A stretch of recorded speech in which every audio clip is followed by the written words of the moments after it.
Student I am Vibha from Saint Xavier's school. जैसे कि हम कल पढ़े थे reaction of acid with metal oxide, मतलब एसिड का मेटल ऑक्साइड के साथ reaction.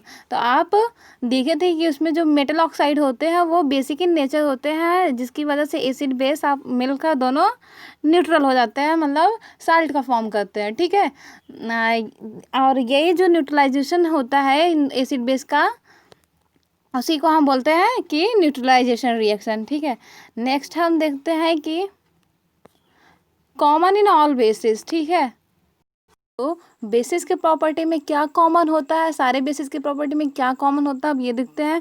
A base dissociate hydroxide ion in water. जब आप बेस को वाटर में डिसॉल्व करेंगे तो वो आपका हाइड्रोक्साइड आयन देता है। ठीक है, which is responsible for the basic behaviour, जो आपका बेसिक बिहेवियर की रिस्पॉन्सिबल होता है। मतलब ये शो करता है कि आपका कोई भी अगर कंपाउंड है आप लिए हो, जब उसे आप वाटर में डिसॉल्व करते हो तो वो एक एक्सेस अमाउंट में हाइड्रोक्साइड आयन देता है, और यही आपका शो करता है कि वो जो है आपका जो आपने सब्सटेंस लिया वो बेसिस है। ठीक है, ये कॉमन बिहेवियर है, कॉमन बिहेवियर ऑफ बेसिस का। ठीक है, for example sodium hydroxide is dissolve in water, it dissociate hydroxide ion. जब आप सोडियम हाइड्रोक्साइड को वाटर में डिजॉल्व करेंगे तो आपका Na पॉजिटिव OH नेगेटिव, जब आप NaOH को जब इसे वाटर में डिजॉल्व करेंगे NaOH, इसे जब वाटर में डिजॉल्व करेंगे तो आपका क्या देता है, Na positive ion plus OH नहीं, मतलब कंप्लीटली यहाँ ब्रेक हो जाता है। ठीक है, similarly when potassium hydroxide dissolved in water, it dissociate hydroxide ion and potassium ion. Same ऐसे पोटेशियम हाइड्रोक्साइड को आप इसे भी डिसॉल्व करोगे तो ये भी आपका पोटेशियम आयन और हाइड्रोक्साइड आयन दे रहा है। इसका मतलब ये क्या है, ये आपका बेस है। Potassium hydroxide, sodium hydroxide, both are base. ठीक है, thus the base so it's basic character because of dissociation of hydroxide ion. मतलब आप यहीं से तो पहचानते हो कि जब आपका ये हाइड्रोक्साइड आयन दे रहा तो इसका मतलब यही तो कि आपका जो जो आपने सब्सटेंस लिया है वो है जो है वो बेसिक है। क्यों बेसिक है, क्योंकि वो जो है हाइड्रोक्साइड आयन दे रहा है आपका वाटर में डिजॉल्व करने के बाद। ठीक है, उसमें हाइड्रोक्साइड आयन अलग हो रहे हैं। ठीक है, न्यूट्रलाइजेशन रिएक्शन के बारे में हम आगे पढ़ते, फिर एक बार इसमें देख लेते हैं क्या है। When an acid react with base and hydrogen ion of acid combine with hydroxide ion and base form water. ठीक है, मतलब आपका जब एसिड और बेस जो उनके जो वाटर में डिजॉल्व करने के बाद जो आयन्स अलग अलग सेपरेट हुए रहते हैं, हाइड्रोक्साइड आयन और आपका हाइड्रोजन आयन, ये जो दोनों आपका the hydroxide ion of N acid combine with hydroxide ion of base, मतलब जो आप इन्हीं दोनों को जब एसिड और बेस को मिलाओगे तो जो आपका OH रहता है, ये बेस का जो आपका हाइड्रोक्साइड आयन रहता है प्लस आपका एसिड का जो आयन रहता है, ये दोनों ज्वाइन होकर, ये दोनों कंबाइन होकर क्या फॉर्म करते हैं, H2O फॉर्म करते हैं। ठीक है, आप इसे भी हाइड्रोजन को देख रहे हैं, यहाँ एक निगेटिव चार्ज है, यहाँ एक पॉजिटिव चार्ज है, दोनों मिलकर न्यूट्रल हो जाते हैं, मतलब यहाँ का इनका जो है चार्जेस वो रिमूव हो जाते हैं, मतलब this is known as your neutralization reaction. मतलब यहाँ के जो आपका एसिड का हाइड्रोजन आयन था, जो आपका बेस का हाइड्रोजन आयन था, ये दोनों रिएक्ट करके फिर क्या फॉर्म करते हैं, वाटर फॉर्म करते हैं। मतलब व्हेन एन एसिड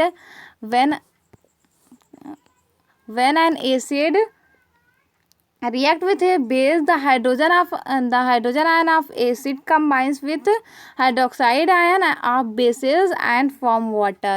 आप जब एसिड और बेस रिएक्ट करते तो जो हाइड्रोजन आयन हाइड्रोजन आयन जो एसिड का रहता है और हाइड्रोक्साइड आयन जो बेस का रहता है, ये दोनों क्या वाटर फॉर्म करते हैं। As these combine together and form water instead of remaining free, और ये वाटर का फॉर्म कर लेते हैं, दोनों मिलकर आपका हाइड्रोक्साइड आयन और हाइड्रोजन आयन मिलकर वाटर फॉर्म कर रहे हैं इंस्टेड ऑफ रिमेनिंग फ्री रहने के बजाय वो वाटर फॉर्म कर लेते हैं, क्योंकि उन्हें स्टेबिलिटी के लिए वो रिएक्ट करके वाटर फॉर्म कर लेते हैं। ठीक है, ऐसे वो मोर स्टेबल लाएंगे। ठीक है, नेक्स्ट एग्जाम्पल और देखते हैं कुछ। When sodium hydroxide a base react with hydrochloric acid, sodium hydroxide break into a sodium ion and hydroxide ion and hydrochloric acid break into hydrogen ion and chloride ion. ठीक है, मतलब आपका देखिए जैसे आपका 1 मिनट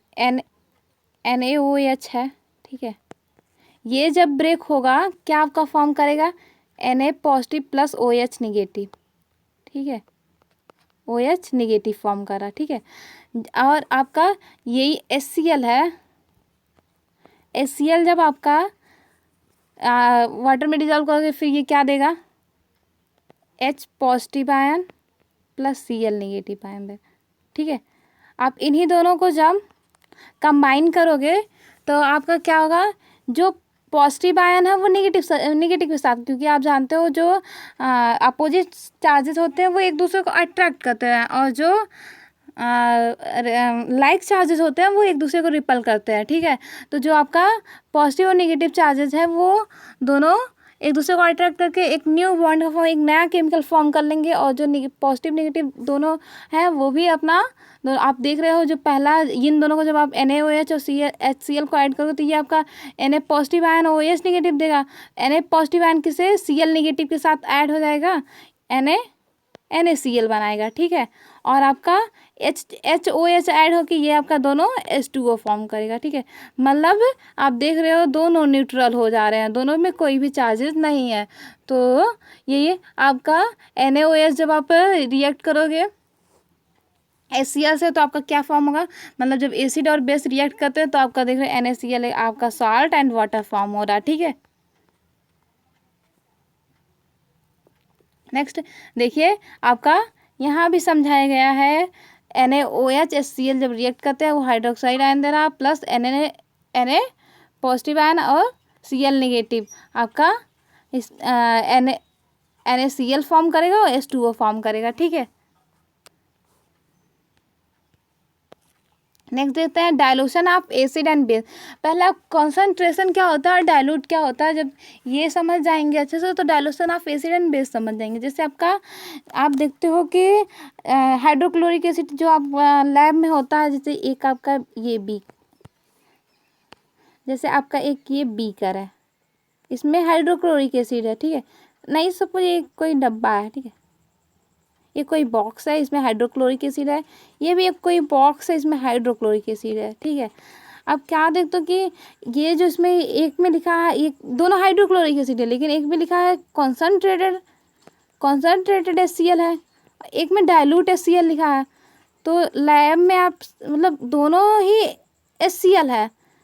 ठीक है, आप देखते हो दोनों ही HCl है, मतलब इसको डाइल्यूट एसिड बोला गया, इसको कॉन्सनट्रेटेड एसिड बोला गया। क्यों, डाइल्यूट का मतलब होता है जो वाटर अमाउंट है उसमें ज़्यादा है, और HCl का अमाउंट जो है हाइड्रोक्लोरिक एसिड का वो कम है।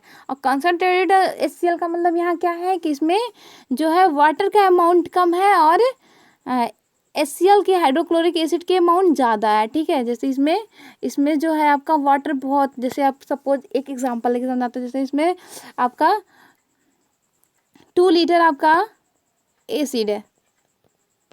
ठीक है, तो आपका कॉन्सनट्रेटेड एसिड में क्या होगा, जो इसमें अमाउंट होगा एसिड का वो ज़्यादा होगा, और जो आपका वाटर का अमाउंट होगा वो कम होगा। मतलब आपका अगर 2 लीटर एसिड है इस बीकर में, तो आपका जो वाटर का अमाउंट होगा वो बहुत ही कम होगा। मतलब आपका यूँ समझ लीजिए 500 ml, मतलब आधा लीटर तक वाटर अमाउंट होगा। और इसी में डाइल्यूट में क्या होता है एकदम वाइस वर्सा, अगर 2 लीटर वाटर है आपका तो 50 ml एसिड होगा। मतलब जो कंसनट्रेटेड एसिड होती है उसमें एसिड की अमाउंट ज़्यादा होती है, जिसकी वजह से वो थोड़ी हार्ड होती हैं, और उसे थोड़ा हीट भी, गर्म भी होती हैं, क्योंकि उसमें एसिड की अमाउंट ज़्यादा होती है। और जो डाइल्यूट एसिड होती है उसमें जो है आपका HCl हाइड्रोक्लोरिक एसिड जो होगा वो कम होगा, और आपका वाटर का अमाउंट ज़्यादा होगा। आई होप आपने कॉन्सनट्रेटेड और डाइल्यूट में डिफरेंस क्या है ये समझ गए होंगे। मतलब फिर से एक बार बता देते हैं कि कॉन्सेंट्रेटेड कोई भी कॉन्सेंट्रेटेड एसिड है मतलब उसमें वाटर का अमाउंट कम होगा, और अगर डाइल्यूट आपका वो तो उसमें मतलब आपका वाटर का अमाउंट ज़्यादा होगा। अगर किसी भी अगर आप एसिड को कॉन्सेंट्रेटेड एसिड को आप डाइल्यूट बना सकते हो उसमें वाटर ऐड करके। मतलब कोई भी कॉन्सेंट्रेटेड एसिड आपका उसमें दिया उसमें वाटर ऐड कर दो, इसमें थोड़ा और वाटर ऐड कर देंगे जब आप, तो ये भी डाइल्यूट हो जाएगा। ठीक है, यहाँ देखिए आप dilution of acid and base है, मतलब क्या है, the concentration of hydrogen ion in an acid and the hydroxide ion in base पर यूनिट वॉल्यूम। मतलब आपके पर यूनिट वॉल्यूम में हाइड्रोजन आयन का एसिड में कितना कॉन्सेंट्रेशन है और आपका हाइड्रोक्साइड आयन इन बेस में कितना कॉन्सेंट्रेशन है, वही आपका शो करता है कॉन्सेंट्रेशन ऑफ एसिड और बेस। मतलब आपका जैसे कोई बीकर है उसमें पर यूनिट वॉल्यूम मतलब 1 लीटर आपका वॉल्यूम है एसिड का, 1 लीटर आपका वॉल्यूम है बेस का, उसमें आपका कॉन्सेंट्रेशन हाइड्रोजन आयन का कितना है और कॉन्सेंट्रेशन ऑफ हाइड्रोक्साइड आयन का क्या है, यही शो करता है आपका कि कॉन्सेंट्रेशन ऑफ एसिड कितना है और कॉन्सेंट्रेशन ऑफ बेस कितना है। ठीक है,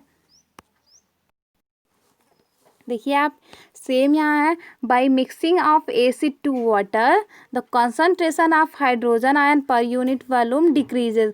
मतलब जब आप किसी भी कॉन्सेंट्रेटेड हाइड्रोजन आयन कॉन्सेंट्रेशन जब उसमें आप वाटर ऐड करोगे तो उसका जो कॉन्सेंट्रेशन है पर यूनिट वॉल्यूम वो डिक्रीज हो जाएगा। ठीक है, similarly by addition to the base to water, जब आप बेस में वाटर और ऐड करोगे तो उसका भी जो हाइड्रोक्साइड आयन का कॉन्सेंट्रेशन है पर यूनिट वॉल्यूम वो भी डिक्रीज हो जाएगा। ठीक है, यही हम बताए थे, मतलब जब आप कोई भी एसिड है अगर उसमें आप वाटर ऐड करते जाओगे तो उसका कॉन्सेंट्रेशन डिक्रीज हो जाएगा और वो धीरे धीरे डाइल्यूट हो जाएगा। ठीक है, this process of addition of acid और बेस टू वाटर, ये प्रोसेस जो आपका एसिड और बेस में वाटर का ऐड करना, this is called dilution of acid और बेस इज कॉल्ड डाइल्यूटेड।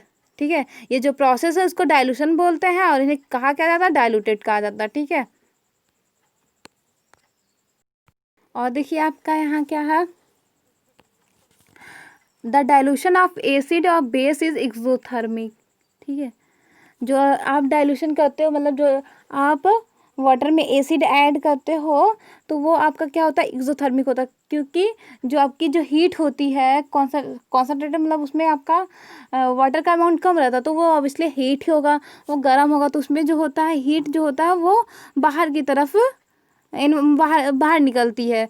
मतलब जो हीट बाहर निकलती है उसी प्रोसेस को आप बोलते हैं एक्सोथर्मी। अगर हीट का एब्जॉर्प्शन होता है तो उसको बोलते हैं आपका इंडोथर्मिक। ठीक है, अगर हीट रिलीज हो रही है this process is known as exothermic, अगर हीट एब्जॉर्ब हो रही है this process is known as endothermic. ठीक है, तो जो आपका डाइल्यूशन ऑफ एसिड है इज एक्सोथर्मिक, ये आपका एक्सोथर्मिक है क्योंकि इसमें जो होती है हीट, आप जब वाटर जब आप उसमें ऐड करोगे तो आपका जो हीट है वो बाहर निकलती है, क्योंकि पानी ठंडा होता है फिर हीट उसमें से बाहर निकलती है, बाहर निकलने की वजह से ये क्या है, एक्सोथर्मिक है। जैसे एक्सोथर्मिक बताया, इसमें क्या होती है, हीट जो होती है वो रिलीज होती है, बाहर निकलती हैं। दस एसिड और base is always added to water and water is never added to acid और बेस। ये बहुत इंपॉर्टेंट है, लाइब्रेटरी में जब भी जाएँ आप तो इस बात को ध्यान रखें कि हमेशा एसिड और बेस वाटर में ऐड किए जाते हैं, ना कि वाटर मतलब एसिड में वाटर ऐड किए जाते हैं। क्यों ये ऐसा क्यों किया जाता है, क्योंकि जो आपका एसिड है उसमें आप जब एसिड है आपका उसमें आप वाटर ऐड करोगे तो बहुत ज़्यादा हीट निकलेगा। ठीक है, बहुत ज़्यादा हीट निकला जो आपके लिए हार्मफुल भी होता है। ठीक है, तो इसीलिए हमेशा क्या किया जाता है, आप वाटर ले लो, वाटर में एक एक बूंद करके आप ऐसे एसिड ऐड करोगे, फिर आपका जो एसिड है वो भी धीरे धीरे डाइल्यूट होता जाएगा और थोड़ा थोड़ा हीट आपका निकलेगा। और ऐसे जब आप ढेर सारा एसिड लियो उसमें वाटर ऐड करोगे तो ढेर सारा आपके थोड़ा ज़्यादा अमाउंट में आपकी हीट रिलीज होगी, जिसकी वजह जो आपके लिए हार्मफुल हो सकती है। ठीक है, इसीलिए इस बात को हमेशा याद रखें कि ये हमेशा क्या करते हैं, हम वाटर में एसिड ऐड करते हैं, ना कि एसिड में वाटर ऐड करते हैं। ठीक है, if water is added to a concentrated acid और base a lot of heat generated, देखिए बहुत ज़्यादा हीट आपका जनरेट होता है विच में cause splashing outside of acid or base and may causes several damage of concentrated acid and base are highly corrosive। ठीक है, ये आपका से बहुत डैमेज कर सकते हैं, आपको स्किन को भी और भी बहुत आउटसाइड में जो भी आपका है उसे डैमेज कर सकता है। तो हमेशा इसे याद रखें कि हमेशा जो होता है आपका वाटर को सॉरी एसिड में आप वाटर ले ले बीकर में, फिर उसमें धीरे धीरे बूंद एक एक बूंद डाल के एसिड को वाटर में एक एक बूंद डाल के उसे डाइल्यूट करें, ना कि एसिड ले ले और फिर उसमें वाटर डालें कि क्योंकि अगर आप एसिड लेके उसमें वाटर डाल दो ढेर सारी आपकी हीट निकलेगी जो आपके लिए स्किन के लिए भी हार्मफुल होगा, जो अगल बगल सामान रखा रहेगा वो भी आपका डैमेज कर देगा। ठीक है, और हाँ अब देखते हैं strength of acid and bases के स्ट्रेंथ, बेसिस एंड एसिड के स्ट्रेंथ के बारे में देखते हैं। Acid in which complete dissociation of hydrogen ion takes place are called strong acid. ये स्ट्रॉन्ग एसिड हम पहले ही आपको बता चुके हैं कि जिसमें कंप्लीट मतलब हाइड्रोजन आयन का कंप्लीट डिसोसिएशन होता है, मतलब कंप्लीटली वो हाइड्रोजन आयन जो है आपका एसिड से अलग हो जाता है, उसे स्ट्रॉन्ग एसिड कहते हैं। और similarly bases in which complete dissociation of hydroxide ion take place are called strong bases. और जिसमें कंप्लीट ऐसे बेसिस जिसमें कंप्लीट हाइड्रोक्साइड आयन का अलग हो जाता है बेसिस से, उन्हें स्ट्रॉन्ग बेसिस कहते हैं। ठीक है, in mineral acid such as hydrochloric acid, sulphuric acid, nitric acid, hydrogen ion dissociate completely.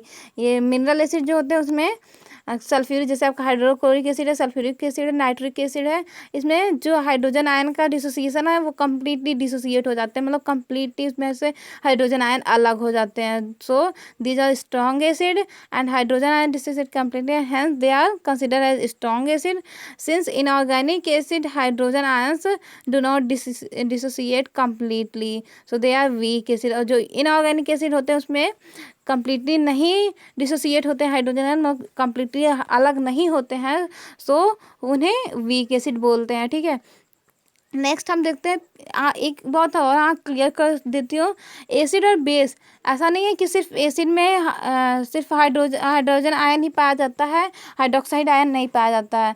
आपका एसिड में भी हाइड्रोक्साइड आयन पाया जाता है, बट बहुत ही कम अमाउंट में उसका कॉन्सेंट्रेशन रहता है। जैसे आप कोई भी चीनी और नमक का सोल्यूशन लियो, ठीक है, सोल्यूशन चीनी का आपने शुगर बहुत ढेर सारा ऐड किया है, ठीक है, नमक एकदम माइनर अमाउंट में, मतलब बहुत कम अमाउंट में आपने, जैसे ये रुकिए एक मिनट, जैसे आपने एक शुगर लिया है, इतने अमाउंट में पूरा शुगर है, ठीक है, 5 kg, सपोज 5 kg आपका शुगर है, ठीक है, और एक छोटा सा अमाउंट में आपका 3 ग्राम और 4 ग्राम, सपोज 4 ग्राम आपका साल्ट है, ठीक है, मतलब 5 kg शुगर है, आपका 4 ग्राम साल्ट है, ये दोनों को ऐड करोगे तो क्या है, आपका साल्ट पता चलेगा? नहीं पता चलेगा। ठीक है, आपका साल्ट आप टेस्ट करोगे तो साल्ट का बिल्कुल भी आप टेस्ट करोगे तो आपका जान नहीं पाओगे कि आपका इसमें साल्ट भी है। सिमिलरली ऐसे एसिड और बेस में भी होते हैं। एसिड में जो आपका वो हाइड्रोक्साइड आयन एसिड में भी होता है, बट उसमें बहुत ही कम अमाउंट में होता है, जिसकी वजह से मतलब इसमें क्या प्रेफर करते हैं, हाइड्रोजन आयन, ठीक है, प्लस हाइड्रोजन आयन। और इसका मतलब इसको पहचानने के लिए जो डिसोसिएट होते हैं, अगर ज़्यादा अमाउंट में आपका हाइड्रोजन आयन देख रहे हो कि, तो आपका वो एसिडिक है। ऐसा नहीं है उसमें हाइड्रोक्साइड आयन नहीं होता, उसमें भी होता है, बट वो ज़्यादा अमाउंट में हाइड्रोजन आयन रिलीज़ करता है, तो इससे ये पता चलता है कि एसिड जो वो आपका एसिडिक है, क्योंकि एसिड ही जो आपका वो ज़्यादा अमाउंट में हाइड्रोजन आयन उसमें होते हैं। ठीक है, ऐसे सिमिलरली आपका बेस में भी होता है, उसमें भी देखिए आपका हाइड्रोजन आयन होते हैं, बट बहुत ही कम अमाउंट में होते हैं, इस वजह से उनको क्या बोला जाता है, बेसिक बोला जाता है, क्योंकि उसमें हाइड्रोक्साइड आयन ज़्यादा होते हैं। ठीक है, जैसे आपका देखिए ये पीएच स्केल है, इसमें क्या है, ये आपका पीएच में होता है पावर, और हाइड्रोजन मतलब होता है कि पावर ऑफ H पॉजिटिव, मतलब हाइड्रोजन आयन की पावर। ठीक है, तो इसमें क्या आपका ये आपकी स्केल है, जैसे ठीक है, ये 0 to 14 होती है। ठीक है, ये आपका बीच में 7 होता है, जो ये मिड पॉइंट, और आपका इधर जो होता है, इधर आप लेफ्ट साइड में जाओगे तो यहाँ एसिडिक कैरेक्टर जो होती है इंक्रीज होती है। देख रहे हो आप हाइड्रोजन आयन जो है ये जो आपका डार्क एरिया है, ये पूरा जो डार्क एरिया है यहाँ से यहाँ तक, ये concentrated of hydrogen ion show कर रहा है। आप देख रहे हो कि आप जब राइट टू लेफ्ट जा रहे हो, इधर साइड जा रहे हो, जब आप इधर साइड में जा रहे हो तो आपका कॉन्सेंट्रेशन जो है हाइड्रोजन आयन का वो इंक्रीज हो रहा है। और कॉन्सेंट्रेशन इंक्रीज होने का मतलब आपका जो होता है, इधर आपकी स्ट्रॉन्ग एसिड पाए जाएंगे। आपका जो सेवन की तरफ इधर वीक एसिड पाएंगे, इधर जितना आप बढ़ोगे इधर आपका स्ट्रॉन्ग एसिड मिलेंगे। सेम आप इधर देख रहे हो कि इधर जो आप जा रहे हो तो आपका हाइड्रोजन आयन जो है आपका वो लेस होता जा रहा है, उसकी एरिया जो है कम होती जा रही है। और हाइड्रोक्साइड आयन का वो एरिया आपका देखिए यहाँ से हाइड्रोक्साइड एरिया बढ़ रही है। ठीक है, सॉरी 1 मिनट। इधर देख रहे हो आप जो हाइड्रोजन आयन जो है उनका कम हो रहा है और हाइड्रोक्साइड आयन का कॉन्सेंट्रेशन बढ़ रहा है। मतलब आप इधर लेफ़्ट टू राइट जाओगे जब आपका, तो बेसिक नेचर जो होंगे वो इंक्रीज होंगे, और आप राइट टू लेफ्ट जाएंगे तो आपका एसिडिक नेचर स्ट्रांग होगा। तो यहाँ मतलब यहाँ जो आपकी यहाँ कैसी एसिड पाई जाएगी, वीक एसिड पाई जाएगी, और यहाँ आपका यहाँ वीक एसिड पाई जाएगी, और यहाँ आपका यहाँ आपका यहाँ वीक बेस पाए जाएंगे। ठीक है, यहाँ स्ट्रॉन्ग एसिड पाई जाएगी, यहाँ स्ट्रॉन्ग बेसिस पाए जाएंगे। ठीक है, और हाँ, जैसे कि वाटर जो होता है वो न्यूट्रल सोल्यूशन होता है। क्यों न्यूट्रल होता है? क्योंकि जो एसिड आपका हाइड्रोजन आयन जो रिलीज करता है और आपका जो बेस हाइड्रोक्साइड आयन रिलीज करता है, दोनों फॉर्म करके दोनों ही ऐड होके क्या वाटर बनाते हैं, तो वो न्यूट्रल होते हैं। ठीक है, जो आपका ये एसिड जो वाटर होता है ये न्यूट्रल होता है, तो इनके जो बीच की ये 7 होता है आपका, ये मिड पॉइंट 7 आपका यहाँ ये 7 जो होता है, इस पर जो सबस्टेंस पाए जाते हैं वो न्यूट्रल होते हैं।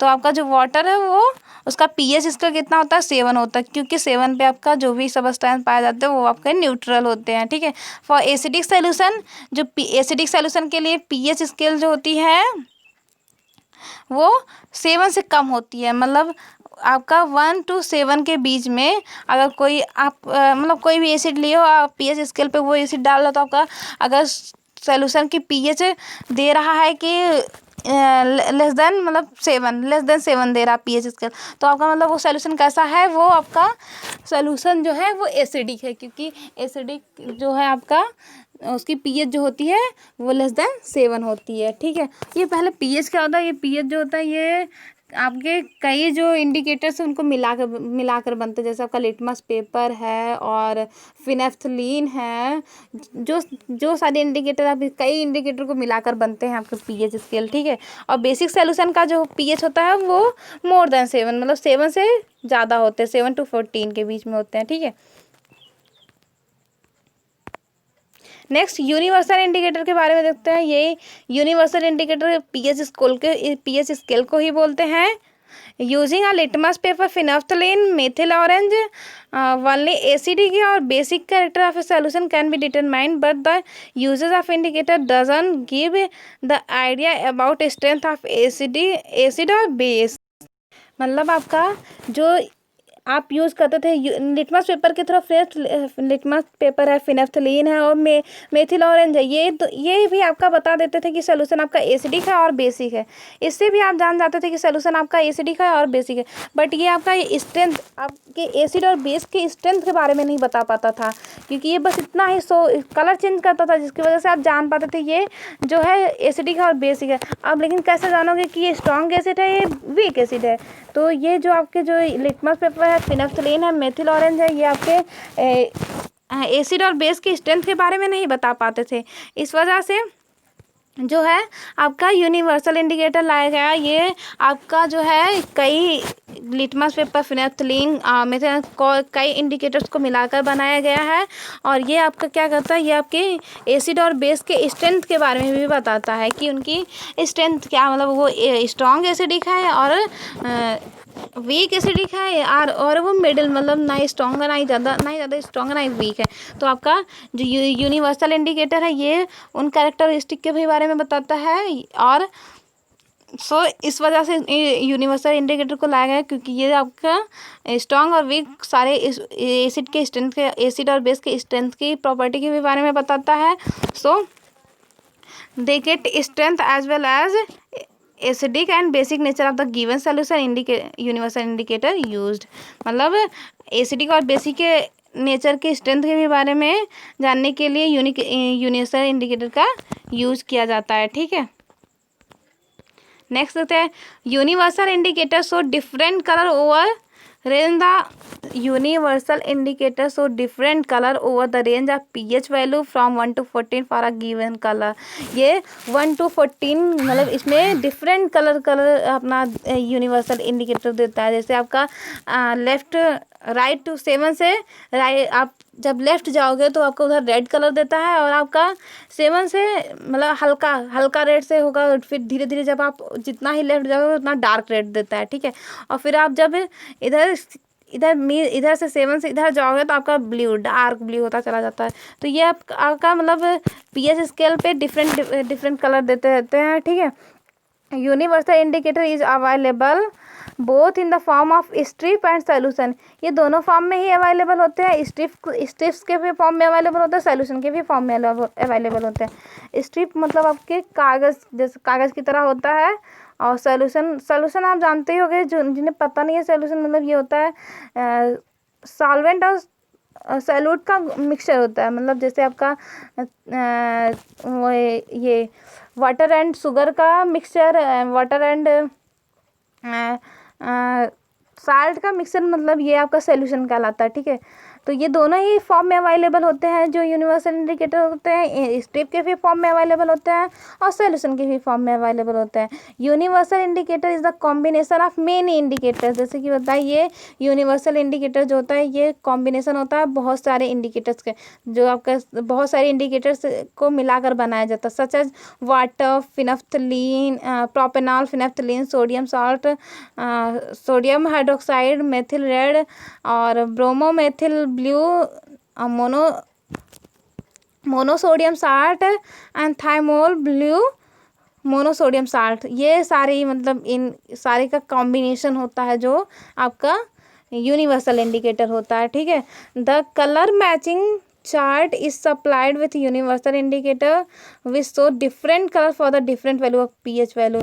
ये आपका जो कलर चार्ट होता है ये अलग अलग pH वैल्यू के लिए अलग अलग अपना कलर देता है. ठीक है, देखिए हम बता दिए, जैसे आपका ये आपका pH स्केल है. ठीक है, इधर जानते हो आप 1 to between the 1 to 7 acidic nature पाया जाते हैं, और बिटवीन इधर आपका बेसिक नेचर पाया जाता है. ठीक है, और ये आपका बीच का जो 7 वाला पार्ट होता है ये न्यूट्रल होता है. ठीक है, इधर जब आप राइट टू लेफ्ट जाएंगे तो आपका एसिडिक नेचर पाया जाएगा. जितना इधर जाओगे उतना ही स्ट्रॉन्ग एसिड आपको मिलेंगे, और आप जितना इधर जाओगे उतना ही आपको स्ट्रॉन्ग बेसेस मिलेंगे. ठीक है, pH value shown by different colour role of pH everyday life. ये डिफरेंट कलर रोल आप मतलब शो करते हैं pH in our digestive system. अब pH वैल्यू की जो डाइजेस्टिव सिस्टम में क्या वो हम देख. अब ये pH वैल्यू जो pH वैल्यू होती है ये हमारे डेली एवरीडे लाइफ में जो इनका यूजेस है वो हम देख लेते हैं. pH in our digestive system में क्या होता है, dilute HCl dilute hydrochloric acid जो होते हैं आपके helps in digestion of food. ये आपका डाइल्यूट हाइड्रोक्लोरिक जो एसिड होते हैं ये आपका फूड को डाइजेशन में हेल्प करते हैं. इन आवर स्टोमच, हमारे पेट में डाइल्यूशन में ये हेल्प करते हैं. और अगर यही एसिड जो एक्सेस अमाउंट में हो जाते हैं तो क्या आपका एसिडिटी कॉज करते हैं. ठीक है, एसिडिटी बनाते हैं, और इनको एसिडिटी रिमूव करने के लिए आपके कुछ जानते हो आप, एसिड और बेस जब मिलते हैं तो न्यूट्रल हो जाते हैं. तो जो एसिडिटी जो कॉज होती है जब उसमें आप बेसेस ऐड करोगे तो वो न्यूट्रल हो जाएंगे, मतलब वो एसिडिटी आपकी रिमूव हो जाएगी. ठीक है, तो एसिडिटी रिमूव करने के लिए क्या करते हैं, जो मैग्नीशियम हाइड्रोक्साइड है आपका एंटासिड, ये दवा होती है मैग्नीशियम हाइड्रोक्साइड, इसको also known as a milk of magnesia, इसे मिल्क ऑफ मैग्नीशिया के नाम पे भी जाना जाता है. And sodium hydrogen carbonate baking soda जिसे ये भी बोला जाता है, are used to neutralize acid, ये आपके जो ये बेस होते हैं ये आपका जो है एक्सेस जो एसिड आपके स्टोमच में जो क्रिएट हो रहते हैं उनको न्यूट्रलाइज करने के लिए यूज़ होते हैं। नेक्स्ट हम देखते हैं सेकेंड क्या हमारे एवरीडे लाइफ में क्या यूज़ होता है। Tooth decay caused by acid, आपका दांत का गिरना, दांत का जो डीके होना, दांत खराब होना, दांत टूटना गिरना, वो भी जो है जब आपका एक्सेस अमाउंट में एसिड हो जाता है इस वजह से आपका जो है टूथ डीके करना मतलब डीके होना स्टार्ट हो जाता है, खराब होना, आपका टूथ का खराब होना। क्यों? क्योंकि आपका जब भी आपका एसिड अमाउंट ज़्यादा होगा तो आपका टूथ डीके स्टार्ट हो जाता है। ठीक है।